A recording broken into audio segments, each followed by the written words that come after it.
Je suis originaire du Congo RDC. Je suis en Belgique depuis 1981. Je suis venue avec mes parents. En fait, mon père est venu faire une spécialisation en nursing. Et donc, dans le cadre du regroupement familial, on a suivi mon père. Et alors, ben, voilà, les choses, chemin faisant, on est resté. Et donc, il nous a donné la chance de pouvoir rester et de pouvoir faire nos études ici. En secondaire, donc, j'ai fait les techniques de transition en option comptabilité. Et en études supérieures, je fais un graduat en marketing. Puis, je fais une licence en sciences du travail, en passant par une formation en gestion d'entreprise. Mais je n'ai pas pu... J'ai terminé, mais je n'ai pas présenté mon mémoire, donc ben, ça ne compte pas vraiment, mais l'expérience est là. Et alors, j'ai fait un certificat spécial en management associatif à l'ULB. Au niveau de premières années, je pourrais dire que, bon, comme j'étais encore, je pourrais dire, une enfant, il n'y avait pas vraiment beaucoup de difficultés en tant que personne. La difficulté venait peut-être par rapport à mes parents, ma mère qui était infirmière, qui devait chercher du travail et qui... à ce moment-là, ne pouvait pas travailler comme infirmière parce qu'on n'avait pas reconnu son diplôme. Bon, les problèmes courent jusqu'aujourd'hui. Mais bon, en tant qu'enfant, pas vraiment. Les difficultés que j'ai pu vivre, peut-être à ces moments-là, c'était par rapport à la police. Hein. On était presque traqués quand on était d'origine étrangère. On était tous des malfrats. Donc ça, c'était la difficulté, la première difficulté qu'on a rencontrée. Donc le racisme, je pourrais dire, de la police. Et puis alors, plus tard, vers 18 ans, quand il s'agissait de sortir avec des copains en boîte ou dans des cafés pour prendre un pot, donc on nous refusait l'accès dans des boîtes de nuit parce qu'on était noirs. Malheureusement, le problème est encore là aujourd'hui. Mais voilà, ce sont vraiment les premières difficultés que j'ai rencontrées. Mais au-delà de ces difficultés, voilà, j'ai eu des amis qui étaient autour de moi. Et puis bon, j'ai décidé de franchir cette étape-là en transcendant un peu la chose. Et puis bon, voilà, j'ai vécu normalement. Donc j'ai laissé les racistes de côté. J'ai avancé avec les personnes qui voulaient avancer avec moi. Et puis bon, et alors après, au sortir des études, bon là aussi, il y avait à l'époque quelques professeurs qui étaient un peu racistes parce que je pense qu'ils ne connaissaient pas vraiment, ils voyaient des nouvelles têtes, on mettait un peu de couleur dans les auditoires. Donc on avait quand même affaire à certains professeurs qui nous déconsidéraient malgré le travail ou malgré l'intelligence qu'on avait. Donc on devait toujours travailler 2 fois plus que les élèves belgo-belges pour arriver éventuellement à avoir le même résultat, alors que bon, on était largement au-dessus de la moyenne. Mais bon voilà, ce sont les obstacles de la vie et qu'il faut franchir avec philosophie. Et puis au sortir de l'université, les difficultés c'est par rapport à l'emploi.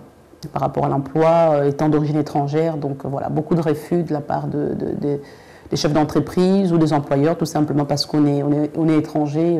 Voilà. Et à Bruxelles, c'était le néerlandais qu'on nous brandissait, alors que parfois, moi je me dis, ma foi, pour être comptable et ne pas être en vis-à-vis avec le client, dans une entreprise francophone, on n'a pas nécessairement besoin de connaître le néerlandais puisque la compta se fait en français et bon, voilà, on vous refuse sous prétexte qu'on ne maîtrise pas le néerlandais. Donc voilà, c'est un peu les difficultés que j'ai rencontrées mais que je vois que certains jeunes rencontrent encore aujourd'hui. Mais bon, ça ne doit pas nous arrêter, ça ne doit pas nous arrêter et c'est pas ça qui m'arrête. Au contraire, moi ça m'a boosté, au contraire ça m'a fortifié dans la quête d'aller vraiment aller de l'avant et de prouver que voilà, ils avaient tort de ne pas m'engager ou de ne pas engager des gens valables tout simplement parce qu'ils ont une autre couleur de peau ou parce qu'ils ont une autre religion. Donc voilà, ça c'est un peu ces combats que j'ai menés depuis et que je continuerai à mener de toutes les façons. Je pense que le racisme, bon, on ne sait pas pour que ça se termine, mais il faut être conscient que ça ne va pas se terminer du jour au lendemain. Mais il faut aller au-delà de ça. Non, à l'époque, il faut se dire que dans les années 80, il n'y avait pas beaucoup d'Africains. Dans les écoles où on était, il fallait peut-être compter les Africains. Moi, dans mon école, je crois qu'on était 4, 5, 6, avec une autre personne que j'en connais très bien, Moro Mukota, on a été dans la même école. On n'était pas beaucoup. Donc finalement, dans ma classe, moi je me suis retrouvée comme celle noire. Et donc ce sont des amis blancs, des belgo-belges, des portugais, des espagnols. Nous, on était vraiment dans une classe déjà multiculturelle.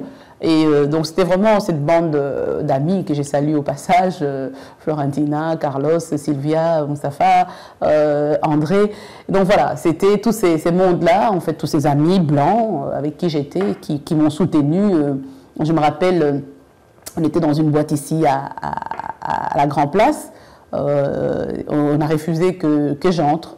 Et alors ils ont dit non, et alors on a dit vous pouvez rentrer, pas elle. Alors c'était, moi je dis bon c'est pas grave, on va chercher autre chose. Ils m'ont dit non, non, non, on va rentrer et on rentre avec toi. Si tu ne rentres pas, nous ne rentrons pas.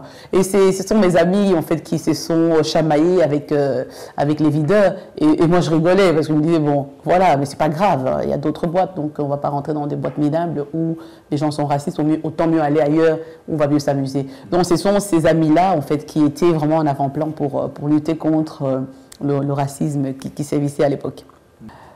Les filles, moins de difficultés, c'est vrai, parce que, par exemple, dans les boîtes, certaines boîtes qui étaient quand même à tendance un peu raciste acceptaient plus facilement une fille, un peu bon chic, bon genre, qu'un garçon. Un garçon africain, d'emblée, c'était non, c'était il va casser et tout. Bon, voilà, et je sais pas, les filles, on a peut-être... on va peut-être la vue autrement. Même à l'école, je pense que les contacts s'effaçaient plus facilement avec les professeurs que mes collègues, mes condisciples masculins.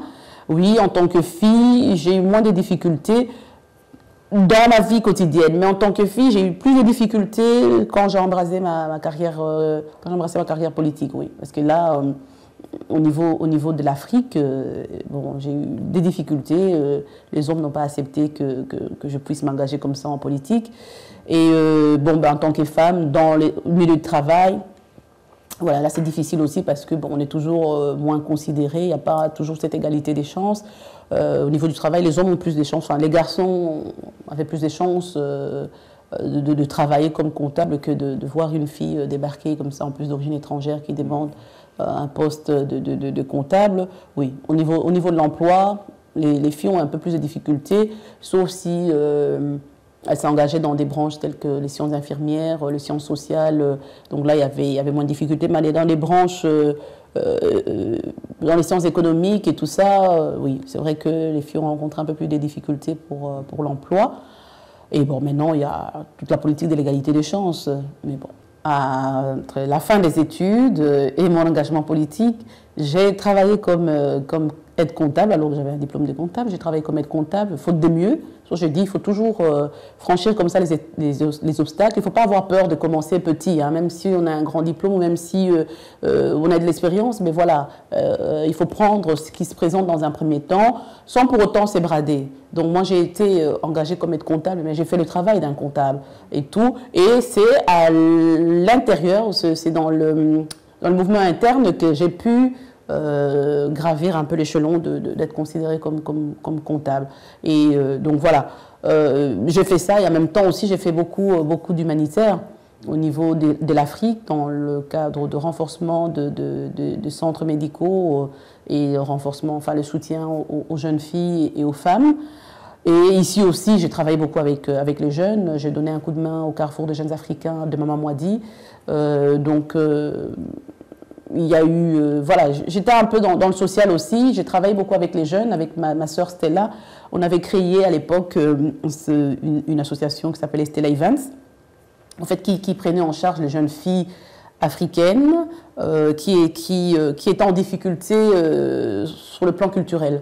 Donc c'est des enfants, des jeunes filles qui sont nées ici ou bien qui ont grandi ici et qui sont d'origine africaine. Donc elles n'arrivaient pas à se retrouver dans ces mixages de cultures. Est-ce qu'elles étaient européennes ou elles étaient encore africaines? Et donc comme on est passé par cette étape-là, à un moment de ne pas se retrouver, et on a fait nous un travail pour se dire, bon voilà, on est d'origine africaine, avec une culture occidentale, avec une conception européenne, donc il y avait moyen on peut allier les deux, et bon, je pense que j'ai fait ça et je m'en sors très bien aujourd'hui. Je dis heureusement que je fais aussi un comeback vers l'Afrique. Ça m'a permis de connaître mes racines et de pouvoir avancer et bien agencer ma vie par rapport à ces deux cultures. Donc on a créé Stella Events pour essayer de venir en aide aux jeunes filles, donc leur dire voilà, on n'a pas la même culture que les parents. Ils viennent d'Afrique, il y a la culture d'ici, mais il faut essayer d'allier les deux. On ne va pas changer les parents parce qu'ils sont venus à l'âge adulte. Et vous êtes nés ici, on ne va pas non plus vous changer, mais il faut essayer de trouver un équilibre entre les deux. Et donc c'est un peu le travail qu'on faisait avec Stella Events, avec en toile de fond tout ce qui était mode, donc on était plutôt dans le mannequinat, donc renforcer un peu ces jeunes filles au travers des défilés de mode, de mannequinat, un mini service traiteur, organisation d'événements. Donc vraiment, on avait des contrats tant avec les Européens, les Belges, que aussi les animations dans des événements africains. Donc c'était un peu ça ce qu'on avait fait. Je me dis, je suis fière parce que bon, quand je vois toutes les filles qui sont passées par Stella Evans, aujourd'hui elles s'assument, elles travaillent, elles sont mères de famille, et elles vivent très bien leur mixité ou bien leur mixage par rapport aux deux cultures. Donc c'est un peu ce que je fais au début entre l'université et le monde politique. Quand moi j'ai commencé à faire ma recherche active d'emploi, il était plus difficile de trouver de l'emploi à cette époque-là. Je prends pour exemple, moi j'ai des amis, surtout des garçons avec qui j'ai terminé en marketing, et au moment de trouver du travail, on leur a proposé d'être chauffeurs. Donc par rapport à leur niveau d'études, on avait des difficultés à trouver un emploi qui correspondait à cela. Non pas pour dénigrer le travail de chauffeur, non, mais c'était par rapport à leur niveau d'études. Donc c'était vraiment, quand ils arrivaient dans une entreprise pour demander un emploi comme marketeur ou comme comptable, on leur disait voilà, on n'a pas d'autre place que éventuellement la manutention, des choses comme ça. Et encore même dans cette manutention, pour qu'on vous prenne, c'était quand même assez difficile. Mais aujourd'hui, je pense qu'il y a une ouverture qui s'est faite dans le cadre de cette politique de non-discrimination, mais les difficultés sont toujours là, Quand vous regardez les chiffres de Bruxelles par rapport au chômage, on a un chômage de 21%, et dans ces taux de chômage de 21%, on a plus ou moins 35 à 45%, si pas la moitié, de demandeurs d'emploi qui sont d'origine étrangère. Donc les difficultés demeurent. C'est lié aussi aujourd'hui au problème des formations, parce qu'il y a une dégradation dans la formation, alors qu'à notre époque, la formation était quand même bien soutenue, c'était quand même une bonne formation, mais on avait du mal à trouver du travail. Aujourd'hui, avec les difficultés ou la dégradation au niveau des formations, avec le contexte actuel, fatalement, les difficultés, j'ai l'impression, sont plus importantes pour trouver de l'emploi, parce qu'il faut rajouter cette donne-là. Mais n'empêche, il y a quand même une ouverture qui s'est faite par rapport à mon époque. Moi, à mon époque, pour trouver mon premier travail, pour signer un premier contrat, je crois que j'ai dû envoyer plus de 4000 CV. Plus de 4000 CV. Bon, d'aucuns se seraient découragés, mais je disais non, je veux travailler. Je travaillais pour essayer de vivre. Heureusement, j'étais encore chez ma mère. Donc, je pouvais aussi me permettre de... Mais je voulais travailler en fonction de mon diplôme. Si pas mon diplôme de marketeur, mais au moins mon diplôme de comptable, des secondaires. Donc, je me suis battue par rapport à ça et j'ai eu à trouver du travail via l'intérim d'insertion.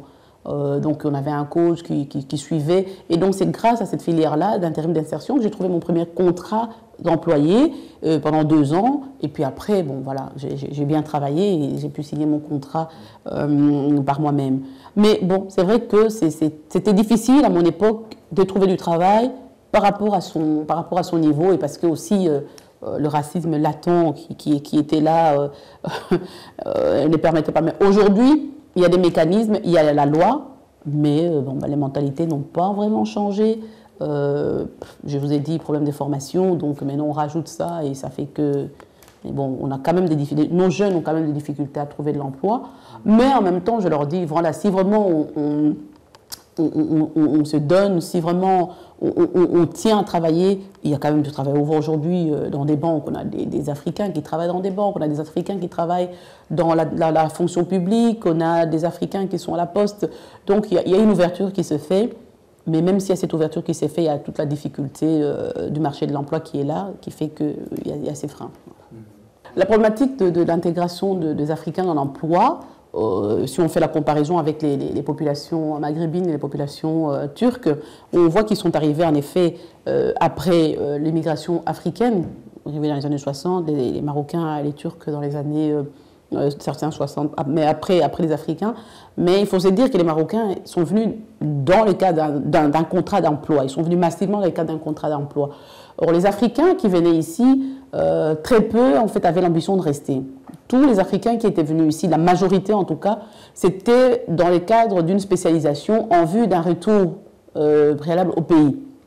Mais la dégradation des États africains ont fait que les populations africaines ont commencé à s'installer. Mais l'idée de pouvoir s'installer réellement ici, cette idée est venue dans les années, je dirais, 90.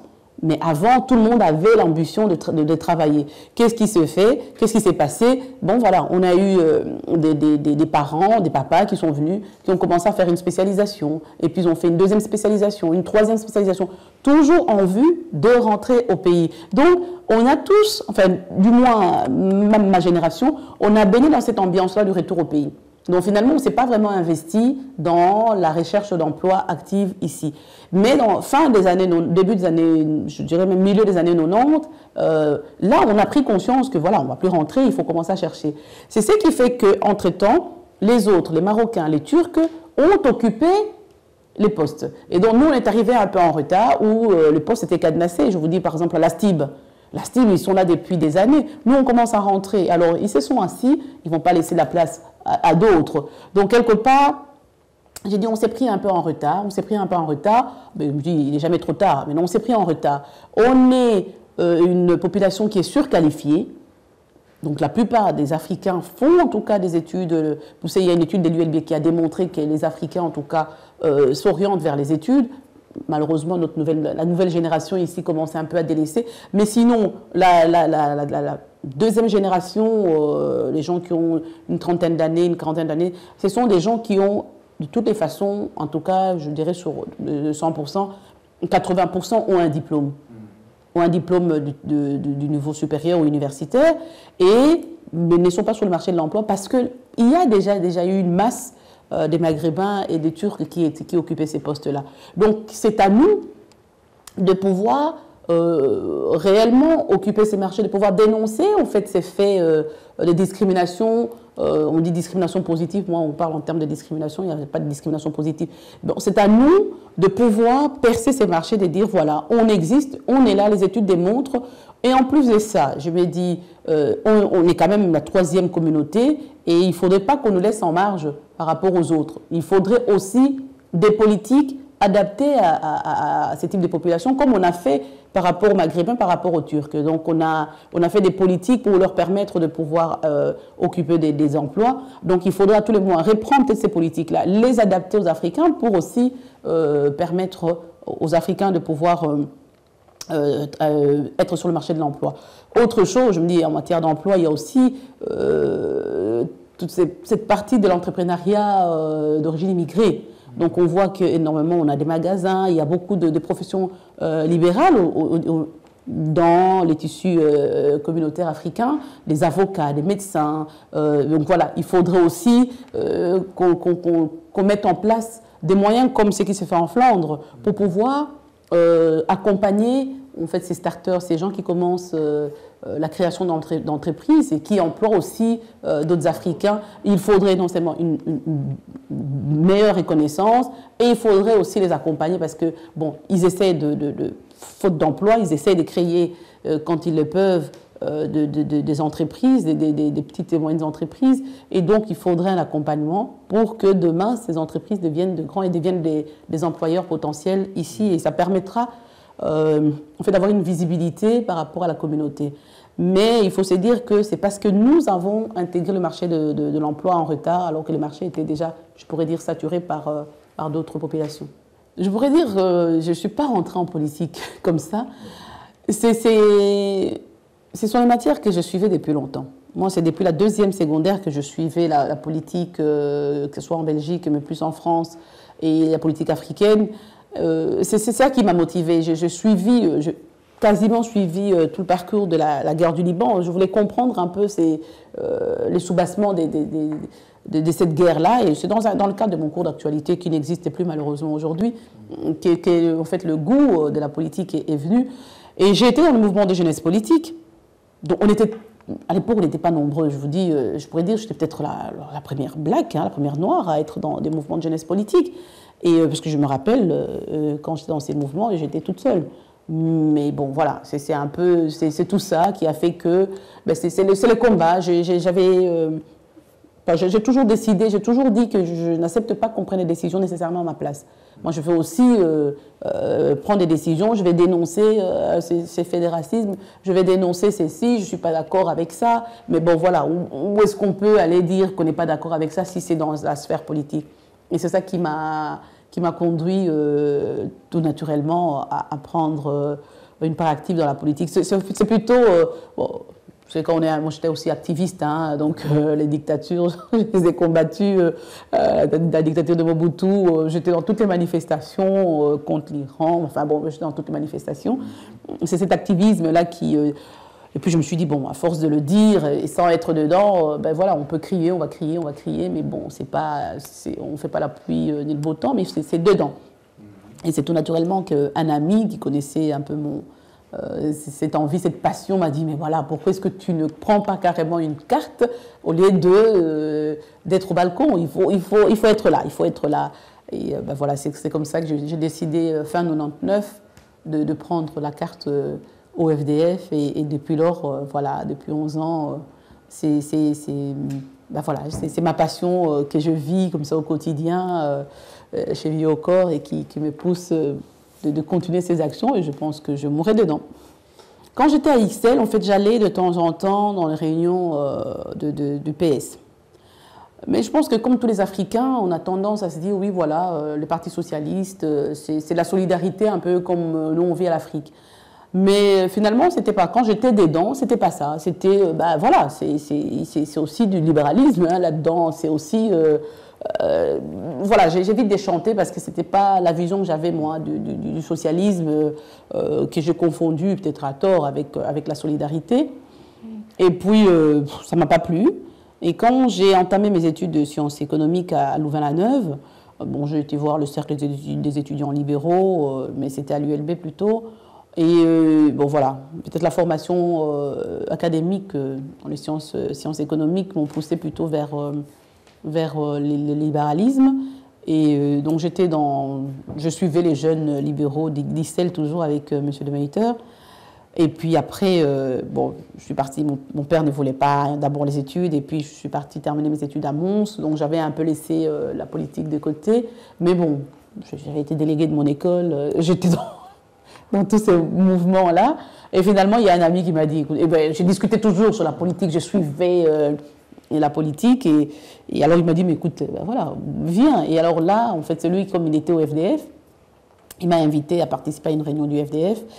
Et comme je vous ai dit, on refusait l'accès à l'emploi parce que je ne parlais pas néerlandais et que le FDF, c'était le parti qui défendait les bilinguismes des services en disant on ne peut pas ne pas engager quelqu'un dans des métiers comme comptable ou même pour faire du nettoyage, il ne faut pas du néerlandais. Donc c'est ça, c'était un peu la défense de francophones et des minorités qui ont fait que j'ai adhéré au FDF. C'était d'abord au niveau de la section des Terbeek, hein. C'est aussi le rapport humain qui était là, l'ambiance a fait que, voilà. Puis je commençais à étudier un peu le FDF et je me retrouve en tant que francophone et en tant que minorité, et donc, ben voilà. Je suis rentrée par la section, je ne suis pas rentrée directement par le parti, je suis rentrée par la section. Donc il y a l'ami qui m'avait amenée là, qui était de la section. Et l'ambiance au niveau de la section, franchement, notre président de section, Jean-Luc Robert, il m'a pris sous son aile, qui m'a expliqué, bon, j'étais très curieuse, hein, très demandeuse, comme ça, posait trop de questions. Donc il m'a expliqué un peu le parti et tout, donc j'ai participé, je pense, pendant 3-4 mois, comme ça, ou non, je dirais même 6 mois, aux réunions de section. Donc les sections, c'est un peu une petite famille, donc on se connaît, c'est la commune. Et puis je suis allée au parti peut-être 6 mois après, et bon là... j'ai participé la première fois au parti réellement, c'est au grand congrès. Parfois, c'était pas évident, on ne connaît personne, à part les 2-3 personnes de la section qui étaient venues avec moi. Bon, voilà, c'était un peu difficile. Et puis, bon, les gens vous regardent parce qu'il faut dire, au FDF, on n'était pas non plus nombreux. Hein. Je crois que quand j'étais au FDF, on devait peut-être 3 ou 4 Noirs. 3 ou 4 Noirs que je connaissais. Il y avait notre ami Vincent Yavaducle, moi-même, et puis je cherche franchement qui était là à ce moment-là. Hein. Bon. Mais bon, voilà, les gens vous regardent un peu de travers, qu'est-ce que vous faites là? Et bon, je me suis dit, moi, c'est l'idéologie qui m'a plu, les combats du FDF m'a plu, et donc je suis restée. Mais c'est vrai que c'était difficile. Et puis, bon, voilà, au fur et à mesure, le président, en faisant sa tournée de section, est venu nous rencontrer, et puis, bon, là, ça a été. Et je crois que l'ouverture s'est faite tout doucement, quand, finalement, en 2000, au niveau de la section, on m'a demandé d'être sur les listes, candidat d'ouverture. Donc, je l'ai fait, et c'est... Une fois qu'on est élu, une fois qu'on est mandataire, donc voilà, les gens vous regardent. Mais quand vous n'êtes rien, vous arrivez dans un parti, bon, ben, je pense que c'est la même chose pour les Blancs aussi. Mais on le voit beaucoup plus parce qu'on est une tâche au milieu de... Imaginez, vous avez 400 personnes ou 700 personnes dans un congrès, il y a 2 Noirs, donc fatalement tout le monde vous regarde, vous demande qu'est-ce que vous faites là. Donc vous le sentez beaucoup plus, vous le vivez beaucoup plus. Et, après que j'ai été élue là, comme conseillère communale, et participer maintenant au conseil général en tant que mandataire, participer au bureau. Donc voilà, les relations se sont créées. Mais bon, ceci dit, je me dis comme c'est partout, hein, il y a des gens qui ne sont pas contents de nous voir là, il y a des gens qui sont un peu encore racistes. Moi, j'ai encore entendu des gens dire, mais voilà, qu'est-ce qu'elle fait là, pourquoi elle, pourquoi pas moi. Bon, heureusement, je les ai entendus et je les ai regardés, j'ai rigolé. Et puis, je dis, bon, ben, ceux-là, on s'en fout, on avance. Donc, j'ai la confiance du président et de l'équipe dirigeante et des amis. Bon, voilà, je continue. Entre-temps, je me dis aujourd'hui, elle peut râler, mais elle est toujours un peu après moi. Je suis cadre du parti aujourd'hui, donc c'est une fierté par rapport à ce genre de personnes. Et c'est comme ça que je conduis. Je me dis, bon, si je devais me retirer, alors je me dis, ils vont décider encore à ma place. J'ai pas envie. Donc moi, j'ai envie d'être là, d'écouter, de donner mon point de vue. D'avancer.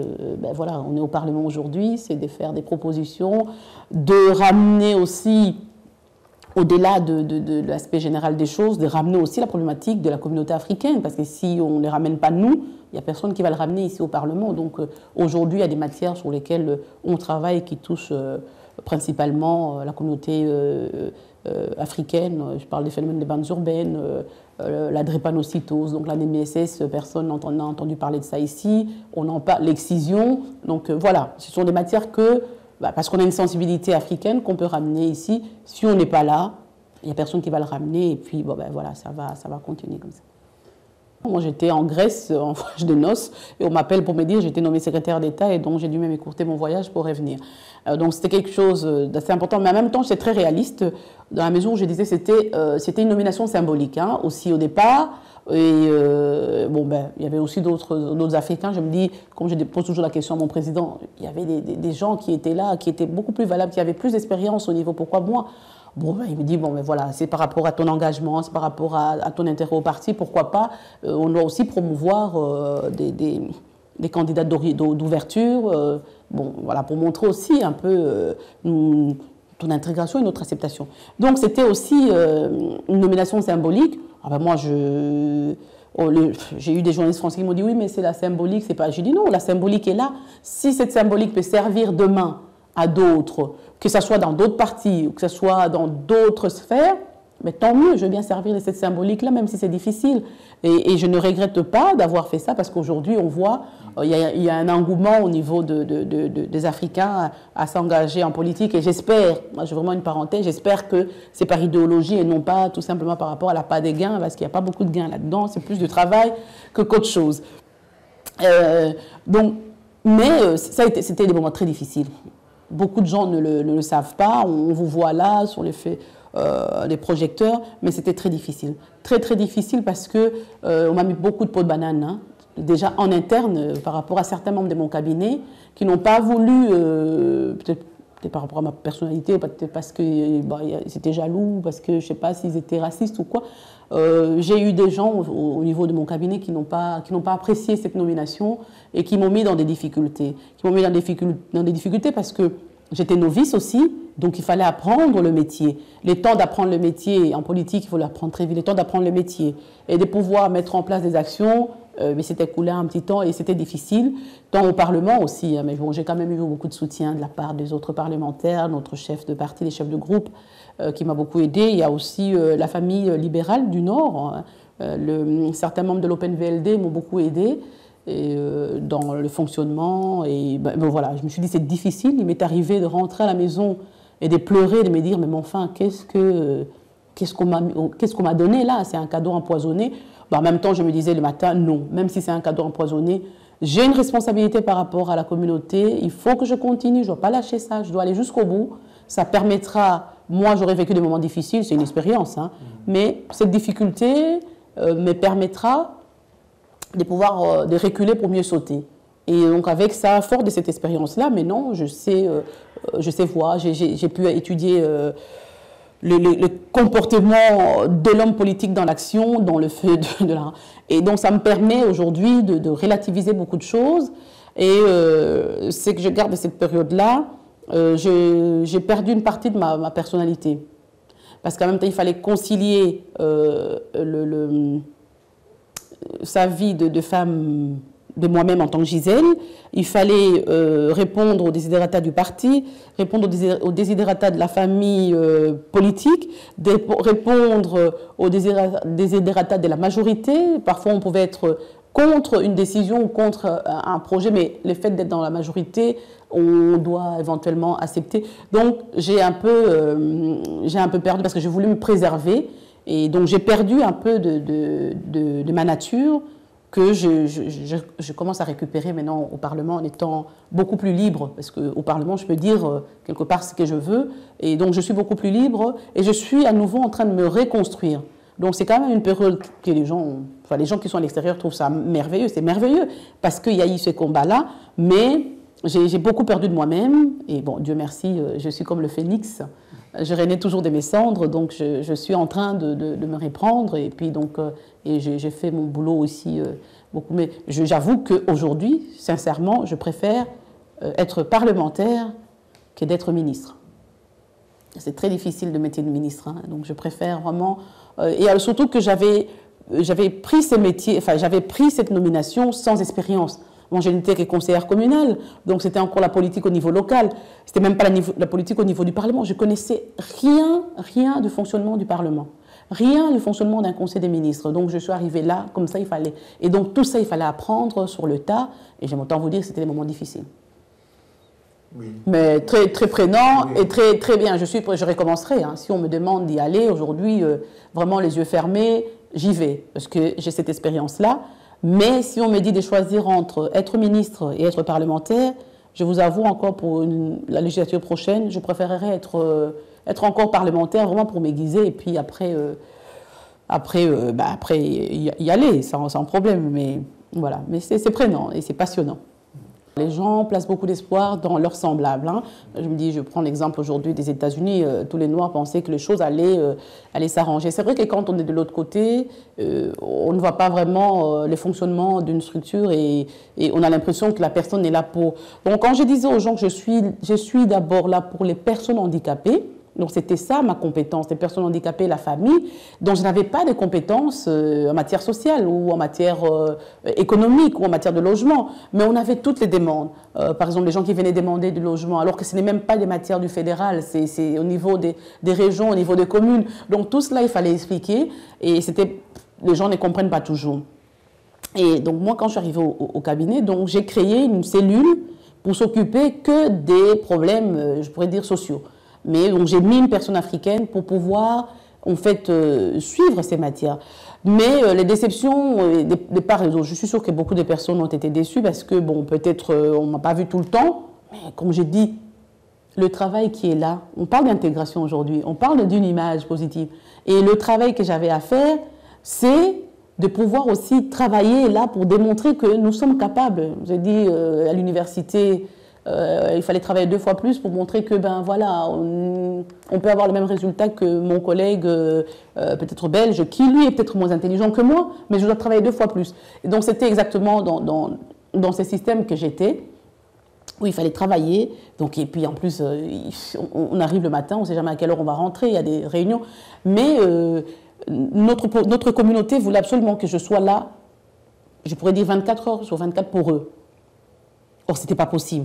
C'était pas possible parce que je devais travailler par rapport à ma fonction, par rapport aux citoyens, par rapport aux personnes handicapées, et en même temps pour les questions qui touchent notre communauté, qui n'étaient pas de ma compétence, j'ai mis quelqu'un pour pouvoir le faire et orienter. On nous demande à nous, politiques ou mandataires politiques, 2 fois plus que ce qu'ils vont demander à quelqu'un d'autre. C'est normal. On s'identifie à la personne qui est là. En même temps, on ne comprend pas, ou parfois je me dis, on ne veut pas comprendre que c'est aussi difficile pour nous, en tant que mandataires, de ne s'occuper que de la communauté. Quand je suis élue, ici je suis dans la commission de l'aménagement du territoire. L'aménagement du territoire, c'est pour tout le monde, c'est pour les permis d'urbanisme, c'est pour les tracés des routes, enfin les infrastructures. Il n'y a pas un créneau que pour les Africains. Donc je me dis, les gens qui prennent, quand on fait l'aménagement des ponts et chaussées, c'est pour les Noirs, et les Blancs, et les étrangers qui arrivent, c'est pour tout le monde. Donc ce n'est pas une matière spécifique par rapport à la communauté. S'il y a des questions qui viennent par rapport à la communauté, je peux orienter. Mais nous avons une difficulté dans notre communauté où les gens ne veulent pas qu'on les oriente vers la personne compétente. C'est vous qui devez faire ça, alors que je ne peux pas le faire. Donc ça, c'est un peu la déception que j'avais eue, parce que je me suis dit, le message n'est peut-être pas bien passé. Et souvent, je me dis, vous dites, c'est notre candidate. Dans notre communauté, c'est la candidate, elle est là pour travailler pour nous. Mais il n'y a pas de retour. On ne veut pas, à ce moment-là, la soutenir. Mais on veut lui demander tout quand il y a des difficultés, elle doit faire.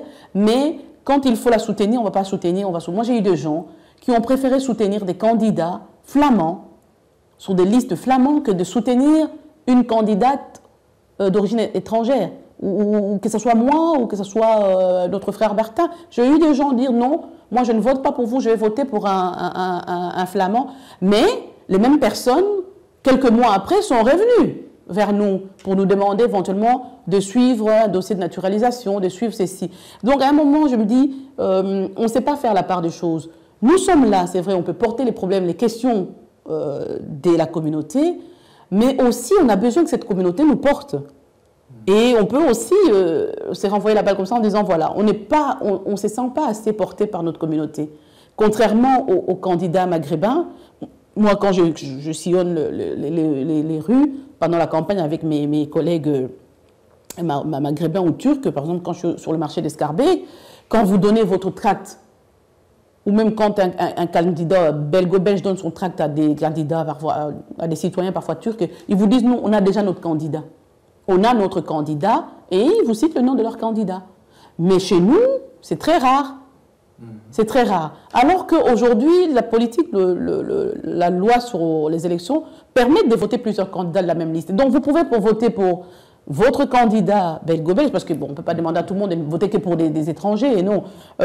Vous pouvez voter pour un candidat belgo-belge, mais si sur cette liste-là, de votre candidat qui est votre ami ou que vous connaissez bien, avec qui vous travaillez, vous voulez voter pour lui, mais pourquoi ne pas voter aussi pour le candidat africain qui est sur la même liste? Donc, parce que votre voix, à ce moment-là, elle compte double. Vous lui donnez une voix, vous donnez aussi une voix à votre ami. Mais vous avez certains de nos frères qui vous disent non, je ne veux pas voter pour vous parce que je suis venu à votre cabinet un jour ou je suis venu à votre bureau, vous ne m'avez pas reçu, c'est quelqu'un d'autre qui m'a reçu. Mais on ne peut pas recevoir tout le monde. C'est pour cela nous mettons en place des cellules.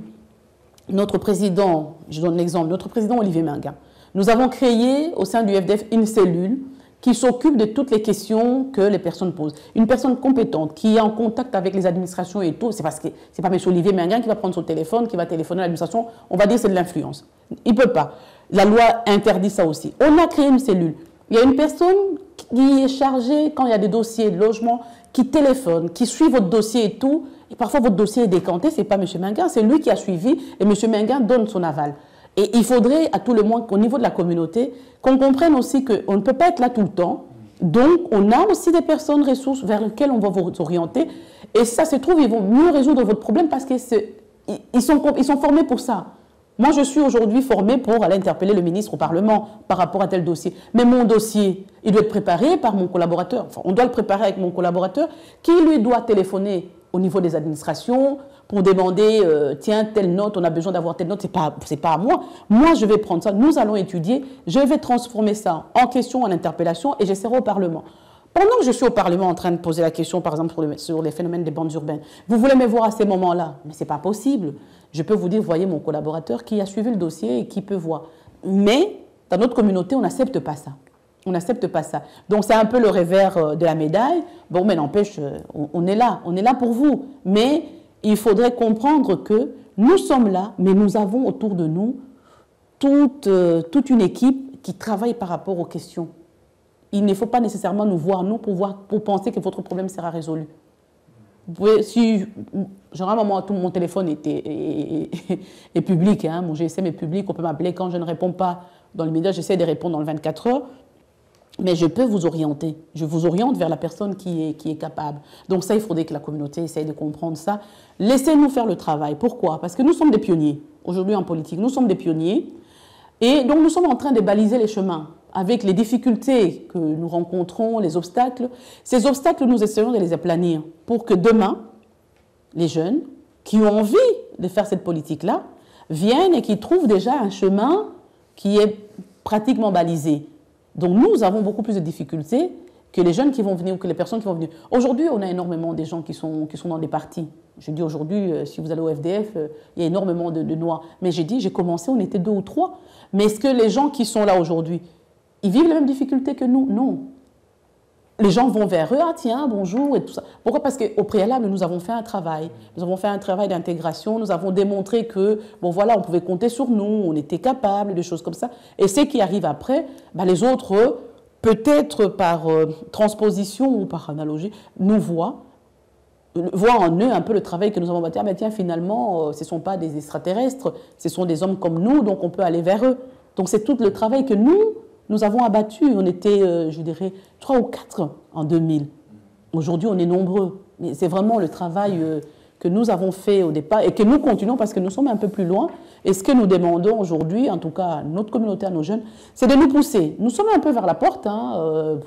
Bon, moi j'ai une quarantaine d'années, je me dis c'est peut-être encore 5 ans, enfin 20 ans, hein, le temps d'avancer. Mais voilà, laissez-nous, comme on connaît un peu le mécanisme, laissez-nous avancer et vous, revenez pour occuper les places que nous, on a occupées au fur et à mesure. Et comme ça, quand nous, on sort, ben, les autres arrivent, ainsi de suite, on appelle comme ça les gens. Ça ne sert à rien de venir comme ça et de passer. Bon, c'est vrai qu'il y a des gens qui peuvent... mais, je me dis, en politique, c'est comme ça. On a commencé par des mouvements de jeunesse politique. Hein. Mon président, Olivier Minguin, il était président des jeunes. Et puis il a été parlementaire, et puis après il a été président, et puis il est devenu ministre, et puis demain, enfin il est président du parti, et puis il est parlementaire, et puis demain, il y aura d'autres. Il n'est même pas ministrable. Celui, le président, il peut prétendre à un poste ministériel, mais d'autres, en fonction de leurs compétences. C'est l'esprit que nous devrions avoir dans la communauté pour qu'on avance. Pas nécessairement se dire, ah ben les autres sont là, moi aussi je vais arriver là, et je vais les évincer pour que j'avance. Les Blancs, ils ne fonctionnent pas comme ça. Hein. Quand vous faites ça, dites-vous bien que c'est vous qui allez être évincé tôt ou tard. On a transposé la politique africaine ici, alors qu'ici, il y a d'autres règles. Et cette façon de penser à cette politique un peu archaïque n'est pas bénéfique. La politique, c'est une démocratie. Ici, il y a des règles, il y a les lois. Voilà, je prends l'exemple, quand on vient ici, quand le feu est rouge, on doit s'arrêter au feu rouge. Or, parfois en Afrique, le feu est rouge, on passe. Et alors, si jamais vous avez le malheur qu'un policier vous arrête, voilà, vous téléphonez et l'homme politique appelle et on dit « mais vous êtes qui ?» et tout. Et voilà. C'est un peu ça. J'arrive comme ça de l'Afrique, l'homme politique, je vous dis, les gens me disent « oui, mais être ministre, c'est bien ». Moi, quand je dis que je préfère être bourgmestre d'une commune, les Africains trouvent ça ridicule. Mais comment est-ce qu'on peut accepter d'être bourgmestre plutôt que d'être ministre? Ici, les gens préfèrent être bourgmestres parce qu'ils ont un pouvoir par rapport à une entité qu'ils sont en train de diriger. Les Africains ne conçoivent pas qu'on préfère être échevin, être bourgmestre qu'être ministre. Parce qu'on pense que quand on est ministre, on vous voit, c'est bien. Mais non. Je vous ai dit, je préférerais être député qu'être ministre dans l'état actuel des choses. Bien sûr, j'ai l'ambition de redevenir ministre un jour. Mais dans l'état actuel des choses, je connais mes compétences, je connais mes limites. Je suis en train d'apprendre, j'aimerais bien faire ce que je suis en train de faire. J'ai une liberté en tant que parlementaire, donc je me dis, je préférerais d'abord acquérir l'expérience en tant que parlementaire pour, quand j'arrive encore au niveau du pouvoir avec l'expérience que j'ai eue, ben voilà, être vraiment au top des tops.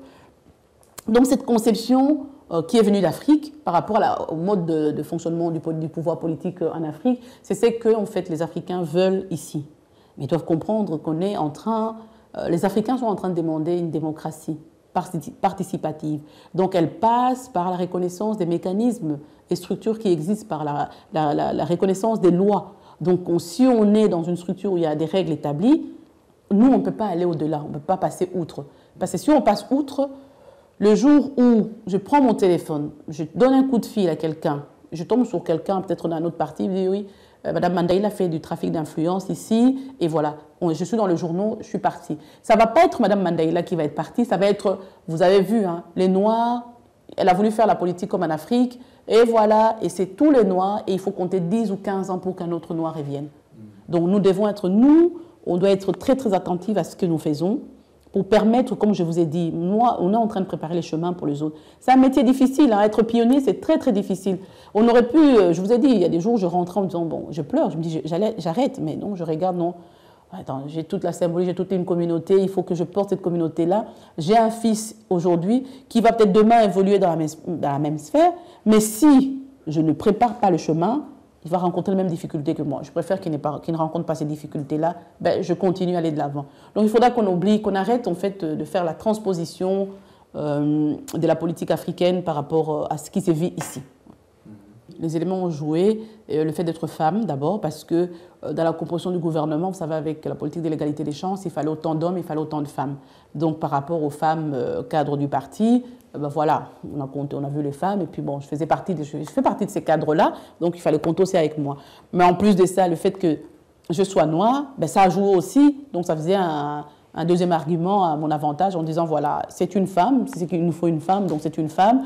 Et puis elle est noire, la symbolique est là, ben voilà, au niveau, on va quand même montrer qu'il y a une ouverture. Donc moi j'assume tout à fait hein, ces rôles cette symbolique-là qu'on m'a donnée et tout ça, je l'assume. Parce que je me dis aujourd'hui, on peut en parler. Donc demain, on peut dire voilà, il y a eu des femmes noires en politique belge, oui. Donc ça veut dire que d'autres personnes peuvent venir aussi ou peuvent briguer ces mandats-là des femmes politiques ou d'hommes politiques d'origine africaine. Donc tout à fait, j'assume. Parce qu'après ça, on a quand même vu ce qui s'est passé en France. Donc la France regarde quand même un peu ce que la petite Belgique a fait. Donc on a nommé Ramayad. On en a eu aussi en Suède. Donc voilà, mais j'assume ça, j'assume cette symbolique-là. Et bon, ben, je continue à aller et à continuer à me battre dans ces mandats, dans le cadre de mon travail politique. Oui, il y a eu le deux, il y a eu cet avantage-là, et puis en même temps, ben, l'inconvénient d'être aussi femme noire, parce que tout le monde a pensé que c'était que, on voyait que le côté people de la chose, on ne voyait pas le côté travail, parce que parfois quand on a mis en place des politiques par rapport aux personnes handicapées, et les personnes handicapées sont conscientes de ça, ils me regrettent même aujourd'hui en disant, voilà, au moins quand vous avez été à la tête de ces ministères, il y a eu beaucoup de choses qui ont évolué, on a modernisé notre administration, donc on a mis en place, on a simplifié la manière d'introduire le document, on a simplifié, j'ai fait simplifier les examens médicaux, bon voilà, il y a l'accessibilité des personnes handicapées dans les lieux publics. Donc tout ça, en fait, les personnes handicapées reconnaissent. Je les remercie parce que j'étais la ministre des personnes handicapées. Mais au-delà de ça, parfois quand on appelait les journalistes pour qu'on mette en lumière un peu les actions qu'on a fait, non, moi j'avais des journalistes qui m'appelaient juste pour dire, voilà, il y a eu un problème de racisme, est-ce que? Jusqu'aujourd'hui, je dis non. Je ne suis pas là que pour parler du racisme, je ne suis pas là que pour parler de la femme noire, je ne suis pas là pour... Mes compétences, c'est la famille, les personnes handicapées. Interrogez-moi sur les actions que j'ai faites en matière de personnes handicapées ou des familles, et arrêtez de m'interroger sur les people, arrêtez de m'interroger sur, ben voilà, je suis enceinte, mon enfant... Non, je ne veux pas de ça parce que ça, c'est ma sphère privée. Ne m'interrogez pas sur la problématique du racisme, on sait que ça existe. Je ne serai pas la première à vivre du racisme ici, mais bon, voilà, on a pris une phrase que j'avais dit une fois, comme vous me dites, en tant que femme noire et tout ça, les difficultés. Oui, j'ai dit j'ai eu des difficultés parce que j'étais non mandataire, je n'étais pas parlementaire, j'étais femme, et j'ai dit noire à la fin. Ils n'ont pris que le fait que j'étais noire, et un jour, j'étais dans la voiture, à 1h du matin, j'entends Mme Mandela se plaindre du racisme au gouvernement et au Parlement. Je dis, mais c'est pas possible, j'ai jamais dit ça, j'ai été vérifiée. On me rappelle le lendemain pour me dire, oui, voilà, j'ai dit, mais non, ça n'a rien à voir. Lisez toute la phrase. J'ai dit les difficultés, j'étais extra-parlementaire, j'étais femme, et en plus, j'étais black. Donc, ne mélangez pas, et voilà. Donc, black, en plus, j'expliquais dans l'interview que j'avais faite, j'étais black, la difficulté, c'était par rapport à ma propre communauté, c'était même pas par rapport aux autres. Et donc, voilà, ça s'est arrêté là et tout, et c'était très difficile parce que les gens ont voulu mettre la symbolique de la femme noire et moi j'ai refusé ça et donc du coup j'ai pas eu beaucoup comment on dit ça, j'ai pas eu beaucoup de présence dans les médias parce que j'ai pas voulu qu'on joue sur ces côtés-là. Donc on parle de l'histoire de l'allocation familiale. J'ai lancé l'histoire de l'allocation familiale, qu'on augmente l'allocation familiale. Donc je me dis c'est pas de l'incompétence parce que au moment même, mon ministre des tutelles qui était dans notre parti me dit oui, non, c'est de l'incompétence, c'est farfelu, c'est de l'incompétence et tout. Et quelques mois après, il a quand même fait augmenter. Donc je me dis, voilà, c'est pas de l'incompétence. Donc on a pensé à un projet de société. Il n'a pas voulu que ça vienne de moi, en voulant me faire sortir comme si je n'étais pas compétente, que je n'avais pas d'expérience et d'inexpérience. Mais quelques mois après, on a récupéré ça, on a fait augmenter les allocations familiales. Donc je me dis, que quelque part, je faisais un peu peur. Tous les jeudis, nous avons l'agenda du Parlement. Donc je regarde quand est-ce que j'ai des commissions et en fonction de ça, je fais mon agenda de la semaine. Bon voilà, j'intercale les rendez-vous, les entretiens, parce que j'essaye toujours de rester en contact avec les citoyens. Donc j'ai un peu une permanence, les gens viennent au bureau, j'ai des heures comme ça où je reçois les gens par rapport aux questions, aux questionnements qui peuvent se poser. Et alors, voilà, et les autres moments, j'essaye, je fais mon travail de mandataire communal, de cadre du parti. Donc vraiment, c'est une question d'organisation. Il faut être rigoureuse. Il faut prendre le temps de voir son agenda, d'inscrire dans l'agenda ce qu'on doit faire et puis de s'aménager quelques moments. Donc moi, dans mon agenda, c'est le travail. J'ai les heures pour mon fils aussi parce qu'il faut que j'aille le chercher. Il faut que j'aille le conduire à son cours de néerlandais, à son cours de sport et tout ça. Donc tout ça est planifié. Et puis bon, je dirais que j'ai la chance aussi d'avoir de la famille. Ça, c'est notre côté africain qui est très bien, notre solidarité qui n'est pas à confondre avec le socialisme. Mais voilà, notre solidarité africaine est là.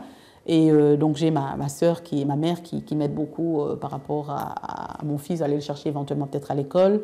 Mais je mets un point d'honneur à consacrer au moins 2 heures de la journée, à lui consacrer 2 heures de la journée, quoi. Donc, il a 6 ans, il a la grande école maintenant, donc c'est encore plus difficile. Mais comme je disais, c'est vraiment une question d'organisation. Si on est bien organisé, je me dis, si les autres arrivent à le faire, parce qu'au Parlement, ici, il y a des femmes, il y a des mamans qui ont 2, 3 enfants. Et bon, s'ils arrivent à le faire, pourquoi est-ce que nous, on ne peut pas le faire? Donc c'est vraiment une question, je vous dis, c'est une question d'organisation. Ça, je ne dors pas beaucoup. Ça, c'est vrai, je ne dors pas beaucoup parce que, bon, entre le travail ici au Parlement, au parti, à la commune, dans les intercommunales, et puis les citoyens qu'il faut rencontrer, et puis l'humanitaire, parce que je continue toujours à suivre un peu des actions au niveau de l'humanitaire, et bien sûr au niveau de notre communauté, on a beaucoup de deuil, donc il faut aussi y être quand c'est possible. Donc tout ça, ce que j'appelle les activités un peu extra parlementaires ou extra par rapport à mon travail, j'essaye vraiment d'être rigoureuse, de garder la tête froide. Et alors, bon, après ça, il faut s'occuper de mon fils, d'essayer de voir de la maison. Je dors très tard. Donc, quand je le mets au lit, c'est à ces moments-là que, peut-être vers 21h, que je commence à travailler encore à la maison pour le Parlement, des dossiers que j'essaie d'étudier à la maison pour peut-être le lendemain, pour être au fait des choses. Bon, voilà. Donc, j'ai dit, je dors très peu, 4 heures de sommeil par jour. C'est bon. Le week-end, quand on n'a rien, j'essaie de dormir un peu plus longtemps, mais dans la semaine, avec 5 heures ou 6 heures de sommeil, c'est bon. Je reste connectée à la communauté africaine dans la mesure de mes disponibilités, mais je suis au courant de ce qui se passe dans notre communauté. Les problèmes de la communauté, en tout cas, quand on me saisit des problèmes de la communauté, je suis présente. J'essaie d'être présente quand il le faut. Les deuils, j'essaie d'y aller quand j'apprends qu'il y a un deuil et que ça se passe à un moment où je n'ai rien au Parlement ou au niveau de mon travail, j'essaie d'y être.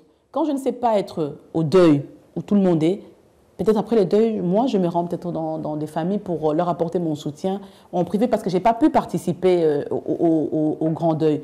Mais c'est vrai que parfois la communauté demande beaucoup en disant on doit nous voir à toutes les deuils, mais ce n'est pas possible. Je ne suis pas au courant de tout. L'horaire ne permet pas d'aller à tout le deuil. Et tous les soirs, je ne peux pas non plus être à un deuil. Si je vais une fois, et que si je ne vais peut-être pas au deuil, enfin à la veillée, et que je vais éventuellement à la messe ou au cimetière, donc je pense qu'il faut que les gens soient indulgents, parce qu'on ne peut pas... Bon, imaginez que l'enterrement s'est fait un vendredi.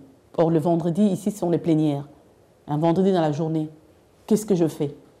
je vais au deuil, je laisse la plénière, ou je vais à la plénière et que je peux aller voir la famille après. Donc c'est pour ça que je dis la communauté doit être indulgente vis-à-vis de nous. Il n'y a pas que nous, les politiques, il y a aussi des hommes, des gens qui travaillent. Est-ce qu'on en veut de la même manière aux personnes qui travaillent dans les privés qu'on n'a pas vues ou qu'à nous? Non, nous sommes des humains, comme vous tous, avec des horaires différents. Vous connaissez bien l'Europe, on doit travailler tout le temps pour pouvoir vivre. Et je vous ai dit, il faut qu'on soit plus connectés ici au Parlement pour mieux connaître le fonctionnement et pour mieux rapporter nos problèmes. Donc j'essaie d'être connectée, mais dans les activités culturelles et tout ça, je suis présente. Si ce n'est pas physiquement, en tout cas, on m'informe. Je vois les organisateurs, je vois les responsables d'activités ou des associations. Bon, j'essaie de contribuer comme je peux. Et ce n'est pas toujours évident parce que c'est une grande communauté, hein, et on n'est pas nombreux, on est quoi? On est 3, 4. Et donc on doit nécessairement être là.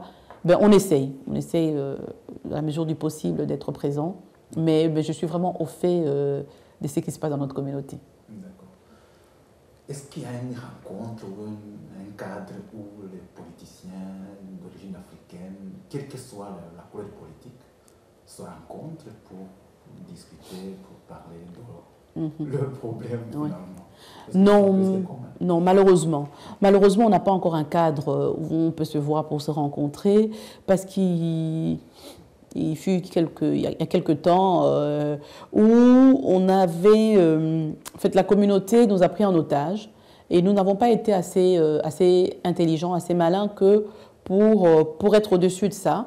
Nous a pris en otage en nous mettant en antagonisme. Alors que c'est une question de discussion ou de divergence politique, et la communauté a pris ça comme si c'était des disputes, des mésententes entre individus, alors que c'est pas vrai, on s'entend très bien entre nous. Mais il n'y a pas un cadre. Et donc avec Bertin, et j'en avais parlé aussi à Béa, on s'est dit qu'il faudrait qu'on trouve un cadre pour pouvoir voir un peu comment est-ce qu'on peut aborder les questions de notre communauté au niveau politique. Pour le moment, nous le faisons un peu de manière individuelle, dans le sens où, par exemple, si j'ai une interpellation, par exemple la drépanocytose, si je peux faire une interpellation, je peux demander éventuellement à Bertin ou à Béa de pouvoir relayer, parce que c'est des partis différents, de pouvoir embrayer dans les cas d'une interpellation jointe par rapport à la même question. Ou alors, si je vois que Béa pose une question par rapport à la communauté, donc je peux venir en renfort par rapport à la question qu'il a posée et tout ça, ou que ce soit Bertin ou Pierre ou Fatoumata. Donc, pour le moment, c'est comme ça qu'on fait, mais je pense qu'il faudrait qu'on trouve un cadre. Est-ce que ces cadres, je me dis, c'est nous qui devrions créer ces cadres entre nos politiques, ou alors c'est pas peut-être vous, les associations, qui devriez peut-être mettre en place ces cadres-là pour que nous, on puisse se rencontrer. Bon, ce sont des options, on en a déjà discuté, et je pense que maintenant, peut-être avec la rentrée parlementaire, je vais essayer, comme vous me le rappelez, je vais peut-être essayer de relancer nos amis pour voir un peu si on ne peut pas mettre en place un cadre, même informel, pour un peu aborder les questions de la communauté, voir comment est-ce que nous allons les présenter ici au Parlement ou dans nos partis. Je trouve que ce serait quelque chose d'intéressant et d'important pour la communauté, pour qu'on avance malgré les divergences d'opinion, hein, et des points de vue. Je pense que c'est pas mauvais d'avoir des divergences d'opinion, parce que des chocs des idées jaillissent de la lumière. Donc je crois que ce serait un bon outil de pouvoir mettre ça en place. Donc je saisis ça, et dès la rentrée, je vais rappeler mes confrères et mes consoeurs pour qu'on mette ça en place. D'accord. Ouais. Dans votre engagement politique, peut-être même social, est-ce que vous mettez un accent particulier à la femme? Oui. Dans quelle mesure? Je travaille beaucoup dans le cadre des renforcements des capacités des femmes, donc surtout au niveau de l'Afrique. Parce que je me dis, bon, ici, il y a pas mal de mécanismes qui sont mis en place. Les femmes ont des outils, mais je travaille beaucoup au niveau de l'Afrique et au niveau des femmes Africa Solidarité.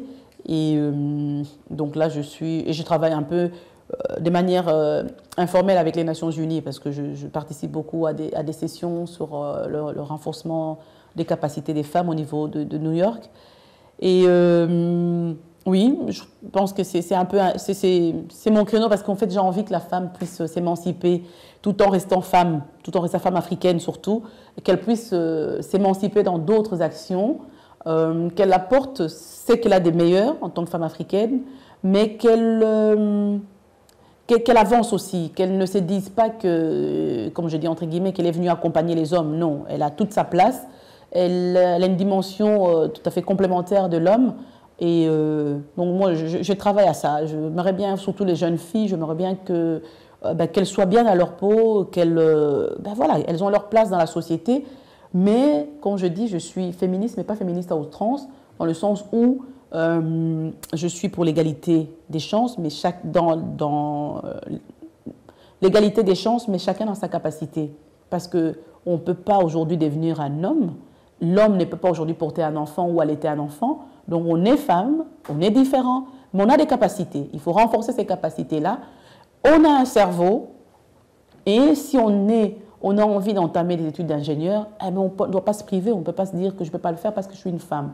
Non. Mais ce n'est pas parce qu'on a fait des études d'ingénieur, ce n'est pas parce qu'on est une femme politique qu'on doit se dire à la maison, voilà, je suis une femme politique, je ne fais plus rien, je m'occupe plus de mes enfants. Non, ce n'est pas ça. C'est être femme, mais c'est rester femme dans sa dimension des femmes, mais tout en exerçant un métier, tout en participant à l'activité ou à la vie sociale ou à la vie économique d'un pays. C'est vraiment ça, c'est dire, voilà, je suis une femme rurale, je suis capable d'aller au champ, oui, je vais le faire, une bonne gestion, je vais le faire, mais il faut que je le fasse bien, il faut que je le fasse mieux. C'est ça, en fait, la philosophie. C'est vraiment pour que la femme ne reste pas en marge de la société. Elle doit marcher non plus derrière l'homme, elle doit marcher à côté de l'homme. C'est la complémentarité et non pas... Parce que si on marche derrière, donc même l'homme ne voit pas ce que vous faites, et vous ne voyez pas nécessairement ce qui est devant. Mais si vous marchez côte à côte, je pense que vous pouvez avoir une même vision à long terme, et comme ça, vous compléter et vous tenir la main. Si jamais il y a une personne qui va trébucher, l'autre peut saisir l'homme ou la femme et avancer ensemble. C'est vraiment ça, c'est ça à quoi je travaille. Et c'est dire aux femmes, elles ne doivent pas s'empêcher de faire des métiers dits des métiers d'hommes, parce que ça n'existe pas, et les hommes de faire des métiers dits de femmes. Aujourd'hui, il y a énormément d'hommes qui font les sciences infirmières, alors qu'avant, on disait que c'était pour les hommes. Il y a des hommes qui sont assistants sociaux, et alors qu'on disait que c'était des femmes. Non, donc à chacun de travailler dans la sphère qu'il veut, mais le tout, c'est respecter, c'est dans le respect mutuel. Donc vraiment, je travaille à l'égalité des chances, oui. Et je mets l'accent sur les femmes. Quand j'étais au gouvernement, il y a quelque chose que je n'ai pas pu réaliser. J'espère qu'un jour, peut-être si je deviens parlementaire, j'interpellerai pour ça. C'était la reconnaissance en fait, de handicap par rapport aux personnes étrangères. Vous savez que quand vous êtes non-belge, vous n'avez pas droit en fait, à la reconnaissance en tant que personne handicapée. Vous ne bénéficiez pas des allocations. Alors que le handicap, si vous vivez ici, vous travaillez, voilà, en étant marocain, en étant congolais, en étant rwandais ou en étant camerounais, je me dis, si vous êtes handicapé, que vous vivez ici, on doit devoir vous payer des allocations comme on paye pour les enfants. Donc ça, malheureusement, ce n'est pas passé, je n'ai pas pu réaliser ça.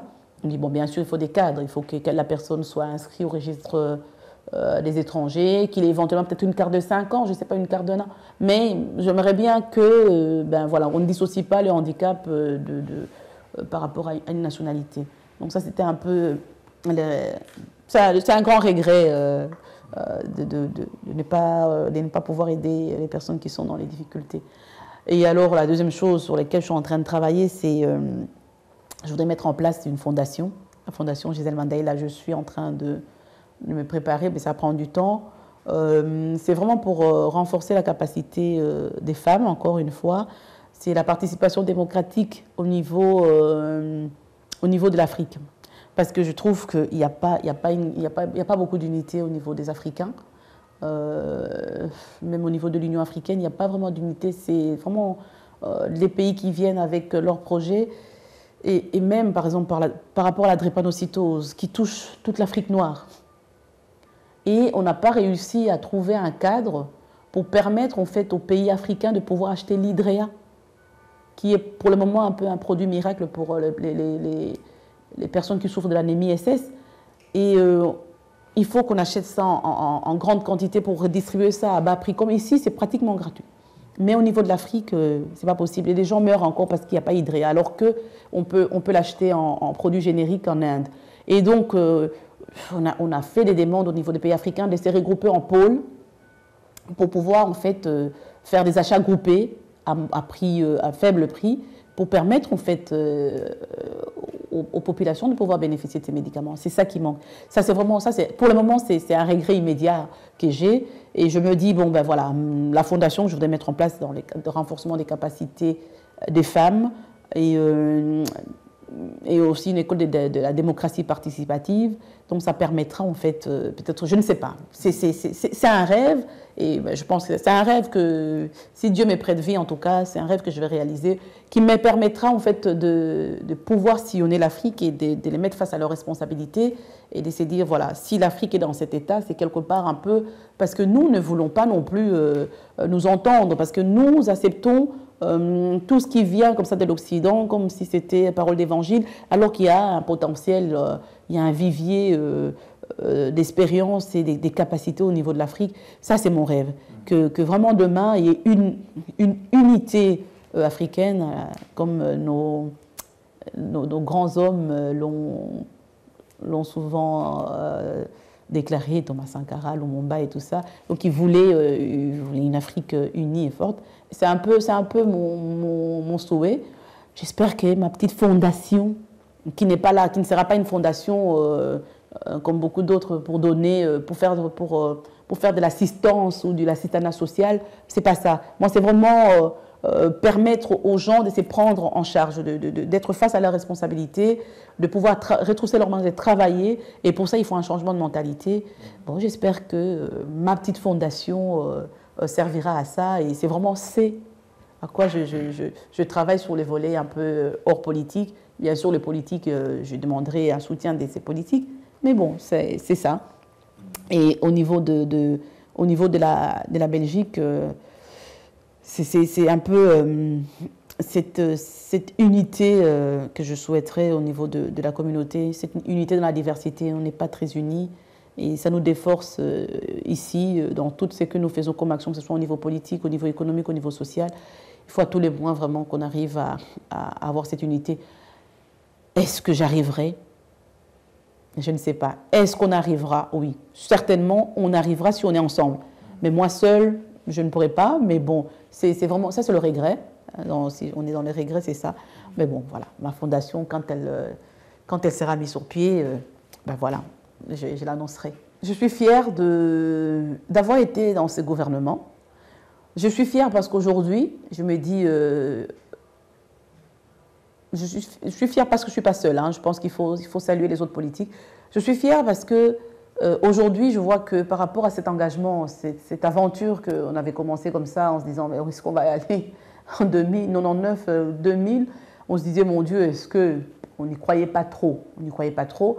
Mais aujourd'hui, je suis fière parce que je me dis, il y a énormément de jeunes, énormément d'Africains qui sont dans des partis politiques, qui sont dans des communes, qui sont en train de s'intéresser à la chose publique. Donc ça, c'est une fierté parce que je me dis, on a servi d'exemple. On a servi d'exemple et les autres suivent. Bon, est-ce qu'on est des modèles? Je ne dirais pas des modèles, peut-être, mais on est des pionniers. On est des pionniers avec les difficultés que cela comporte. Je suis fière d'être une pionnière dans ces champs-là, minés, mais on a su déjouer les mines et on a pu, comment on dit ça, quand on décante comment on dit ça, on a su déminer un peu les terrains et alors on permet en fait aux gens qui viennent après nous de pouvoir marcher sur des terrains déminés. Ben, nous on continue à avancer pour déminer les mines qui sont un peu devant nous. Oui, non, je suis fière de m'être engagée en politique. Et je suis fière de pouvoir être pionnière dans la communauté et de montrer l'exemple, oui. Je suis fière de ça. C'est de l'abstrait, oui. Le concret, je suis un peu perfectionniste, donc je me dis, dans le concret, je n'ai pas encore réalisé beaucoup de choses. Donc, aujourd'hui, c'est vrai, je me bats pour la reconnaissance de la drépanocytose, on a reconnu ça. Je continue à me battre pour que cette maladie soit prise en considération au niveau des politiques, parce que c'est quand même la première maladie génétique ici à Bruxelles, mais on ne considère pas ça.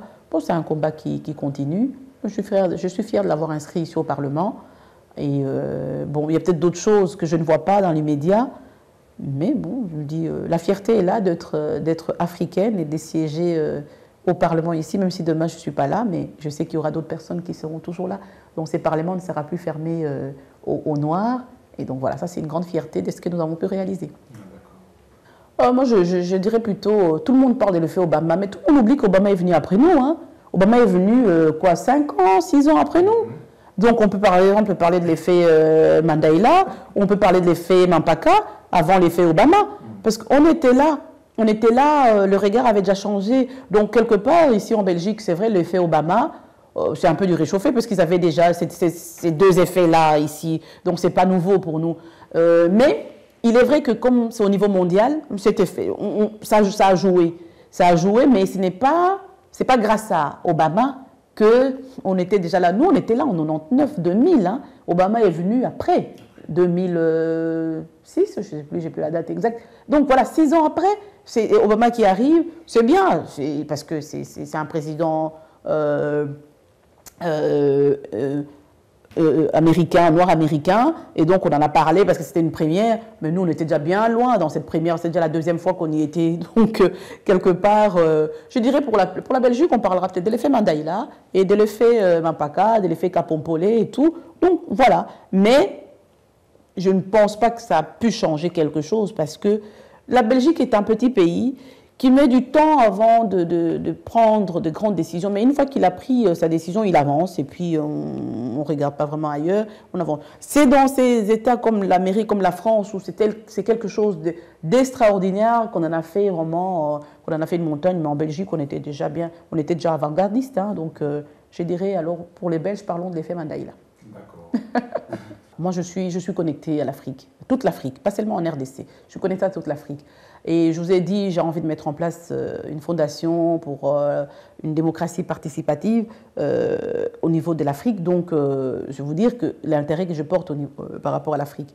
Et une influence, d'une manière ou d'une autre, oui, on a une petite influence. Moi, en tout cas, au sein de mon parti, il y a des gens qui ne connaissent pas vraiment les problèmes qui sévissent en Afrique et qui touchent l'Afrique. Donc, en étant dans le parti, j'en parle. En étant dans le parti, je dis, voilà, là, ça ne va pas, ça, il faut absolument dénoncer, il faut aller. Donc, aujourd'hui, on s'intéresse à l'Afrique par le fait que je suis dedans. Au niveau de certains amis qui sont au gouvernement, oui, une influence, je ne sais pas, mais en tout cas, j'interviens, je parle, je donne mon point de vue. Parfois, vous savez, chacun qui a son portefeuille ne va pas dire oui, c'était sous le conseil de X ou Y. Mais parfois, dans les actions, je vois que tiens, ça c'est parce que j'avais dit ça comme ça. Au niveau de la coopération au développement, par exemple, souvent on avait tendance à aller avec des projets clés sur porte au niveau pour l'Afrique. Moi, j'ai défendu l'idée qu'il fallait intéresser d'abord les Africains, les associations de terrain, et puis venir amener des choses d'ici, mais en travaillant ensemble. Parce qu'arriver comme ça avec des projets conçus ici sans la participation des gens qui sont sur le terrain, souvent ces projets ont foiré. Et donc là, mais non, je vois quand même que, bon, je me dis, est-ce que c'est une influence? Est-ce que c'est moi? Bon, voilà. Mais je pense quand même qu'on a quand même une influence par rapport aux politiques au niveau de l'Afrique. Pas une trop grande influence, mais bon, on en parle. On parle de la problématique de l'Afrique. Moi, je parle de la problématique de l'Afrique au sein de mon parti. Même quand on était au MR, ben, j'en parlais. Et je venais peut-être pas avec des idées en disant, voilà, vous avez appris ce qui se passe, c'est pas possible. Non, j'étais là. Et au niveau du FDF aussi, j'en parle. Bon, j'espère que les autres le font aussi dans leur parti, je pense. Mais on est connecté par rapport à l'Afrique. Mais comme je vous dis, c'est en fonction de compétences aussi. Hein. Mais bon, voilà. Moi, j'ai un regard tourné vers l'Afrique et un regard ici. Mais je dirais la majorité de mon travail, sur le 100%, je pense qu'il y a quand même 80% de mon travail qui est fait ici parce que c'est ici que nous vivons aussi. La communauté africaine vit ici, a des difficultés ici, a des problèmes ici, donc je concentre mon temps par rapport à ça. Mais il faut savoir que le 20 autres % qui restent, c'est pour l'Afrique. Pourquoi? Parce que les problèmes sont liés. Les problèmes de l'Afrique se répercutent ou se retrouvent ici par rapport à nos sœurs et frères d'ici. Ne fût-ce que pour... enfin, on peut parler de Western Union. Donc, vous voyez un peu le problème que je vais évoquer. Donc, par rapport à ça, il faut que les gens soient bien ici. Il faut qu'il y ait un bien-être pour pouvoir contribuer aux besoins des nôtres qui sont restés au pays. Donc, le message que je donne ça à tout le monde. Hein. Il faut rêver. Il faut rêver grand, parce que le rêve est gratuit. Il faut rêver grand. Les difficultés sont là, mais il ne faut pas voir l'avenir que derrière au niveau des nuages. Il faut voir ce qu'il y a derrière. Quand il y a des nuages, il y a toujours un soleil qui va venir pour percer. Mais le conseil que je donnerais, ce serait, quand on est en Belgique, il faut d'abord connaître ses droits. Il faut connaître aussi ses devoirs. Pour bien vivre quelque part, il faut connaître ses devoirs, il faut connaître ses droits. Une fois qu'on connaît ses droits et ses devoirs, il faut chercher à s'informer. On ne s'informe pas beaucoup. Dans la communauté, on ne s'informe pas beaucoup. On fonctionne sur base des rumeurs. Donc, mes soeurs, mes frères, les jeunes, ne fonctionnez pas sur base des rumeurs. Allez chercher l'information. On a aujourd'hui des outils, Internet, vous allez sur des sites, vous allez dans des partis, vous allez dans des administrations, il y a de l'information. C'est sur base de ces informations-là que vous allez avancer. Moi, c'est comme ça que j'ai travaillé. J'apprenais quelque chose, j'allais chercher. À l'époque, il n'y avait pas Internet. J'allais chercher, j'allais dans tel bureau, je demandais. Et j'allais voir les articles. J'essayais de construire un dossier. Quand on arrivait, on me disait, mais non, je disais, non, non, non, c'est pas ça, la loi ne nous dit pas ça, ça, ça, ça. Et parfois, on me disait, oui, mais madame, vous êtes juriste? Pas du tout, je ne suis pas juriste. Mais je me suis informée. Quand vous avez l'information, vous avez le pouvoir. À ces moments-là, vous pouvez faire changer les choses. Donc, le conseil que je donnerais, c'est aller chercher l'information. Informez-vous le plus possible. Cherchez l'information et transformez ces informations en action. N'attendez pas qu'on vous donne, parce que c'est lui qui vous donne. Quand il vous donne, il a des exigences. Donc, allez plutôt chercher par vous-même. L'emploi, c'est vrai que quand un employeur vous donne un emploi, il exige que vous fassiez cela. Ça, c'est normal. Mais quand quelqu'un vous donne des subsides, il exige que vous fassiez cela. Vous perdez votre indépendance. S'il y a moyen de pouvoir avancer, de voir l'avenir de manière positive, il faut être optimiste. Quand vous êtes pessimiste, vous dormez dans le pessimisme et vous rentrez dedans et vous faites des dépressions. Et les dépressifs font de plus en plus de dépressions. Mais quand vous voulez vous en sortir, donc vous allez chaque fois vous faites regarder ce qui est bien. Il y a un obstacle, oui, bon, c'était un petit problème, mais si je fais ça, je peux sauter ça et puis je peux avancer. Demain, je rencontrerai encore d'autres. Mais il faut foncer, il faut percer. Il ne faut pas dormir sur les problèmes. Il faut chercher à sortir des problèmes qu'on a. Les problèmes ne doivent pas nous dépasser. Je dis toujours, oui, Dieu a créé le monde, il a créé l'homme. Et il est dit dans la Bible, dans la Genèse, il a placé l'homme au-dessus de tout. Les animaux, les plantes et tout. Il a placé l'homme au-dessus des problèmes. Il a placé l'homme au-dessus des problèmes. Les problèmes ne doivent pas nous dépasser. Le pessimisme, pour moi, c'est un problème, ça ne doit pas me dépasser. L'optimisme doit gagner. Donc, je dois être au-dessus. Donc, les conseils que je donne à tout le monde, surtout aux jeunes, persévérez, allez chercher l'information et dites-vous bien que les difficultés que vous avez rencontrées aujourd'hui, c'est tout petit. Vous allez encore rencontrer beaucoup plus grand, les plus grandes difficultés demain. Et alors, si vous n'arrivez pas à franchir ou à résoudre ces petits problèmes que vous rencontrez aujourd'hui, comment vous allez arriver à résoudre le gros problème que vous ne connaissez pas qui va arriver demain? Donc l'optimisme doit tous nous gagner. C'est difficile, on me dit c'est abstrait. Non, moi c'est comme ça que je fonctionne. Et parfois ici mes collègues me demandent, tiens Gisèle, t'as toujours le sourire, t'as pas de difficulté, t'as pas de problème? Si, j'ai des problèmes. Mais on ne sait pas dire que tu as des problèmes, non, parce que j'ai décidé que les problèmes ne devaient pas me dépasser. Ça peut me prendre du temps, hein, ça peut être dur. Je me dis, mais zut, c'est pas possible. Mais je dis non, non, non, non. Ça ne peut pas me déplacer, ça peut pas me dépasser. Donc, comment je fais pour que les problèmes ne me dépassent pas? Je vais chercher l'information pour voir comment est-ce que je peux contourner ces problèmes. Donc, allons chercher l'information. Nous sommes dans une société où tout est mis sur papier, où tout est mis sur Internet, où vous avez des fonctionnaires qui sont là pour répondre à vos questions. Certains ne sont pas gentils, mais ce n'est pas ça le plus important. À partir du moment où vous avez ce que vous cherchez, vous vous en foutez de la gentillesse ou de la non-gentillesse de la personne. Mais allez chercher cette information. Et comme je dis, l'information, elle vaut de l'or. Et si vous avez l'information, vous avez le pouvoir. Donc vous pouvez toujours aller de l'avant. Que l'optimisme nous gagne tous. Les jeunes, nous on a vécu plus dur que vous, hein, des moments beaucoup plus difficiles. Je pense que M. Erumba pourra nous le dire, lui qui est ici depuis sa naissance. Nous avons vécu des moments très très difficiles où à un moment vous êtes sur le perron de votre porte, même pieds nus, et vous avez la police qui s'arrête pour vous demander des papiers alors que vous n'êtes même pas sur le trottoir. Vous êtes chez vous, dans le privé.